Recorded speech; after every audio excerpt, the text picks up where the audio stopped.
Mais non, pour l'instant, on n'a pas d'autre. Thierry Sabine disait, le moral est dans la gamelle.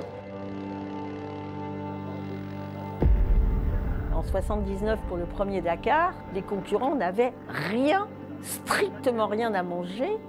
Ils étaient vraiment livrés à eux-mêmes. J'ai entendu des anecdotes assez incroyables où il y a des gens qui n'ont pas mangé pendant 3 jours. Vous avez au-dessus de la tête un certain nombre d'hélicos.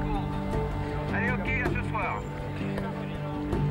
Donc, en 80, Thierry Sabine a décidé effectivement de mettre des camions couleur d'Africa Tour, qui était sponsor du Dakar. Donc, il y avait 2 camions qui marchaient en quinconce, qui quelquefois arrivaient assez tard.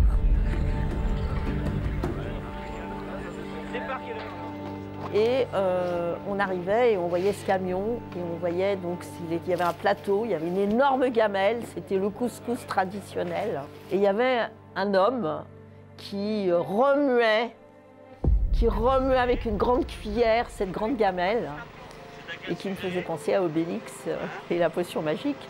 Malheureusement, ce n'était pas la potion magique qui nous servait. Le lendemain matin, on n'allait pas plus vite après avoir mangé ça.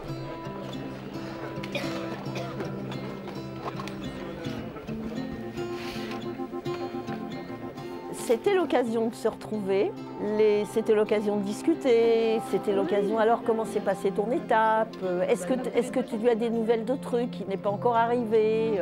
C'était aussi au bout de quelques jours, au bout de tout le monde se connaissait. Donc là, on commençait d'abord à oser aller parler à Jackie Hicks, à oser aller parler à Michel Sardou, parce qu'on était tous à égalité pendant le Dakar. Donc ça y est, les langues se déliaient, on pouvait parler aux gens qui nous impressionnaient. Mais donc du coup, ça faisait cette espèce de société qui se retrouvait. Bon, je ne dis pas que la bouffe était bonne. On a mangé des conserves. Par contre, quand on arrivait en Afrique noire et qu'on était dans un village, ils allaient acheter du pain à la boulangerie du village.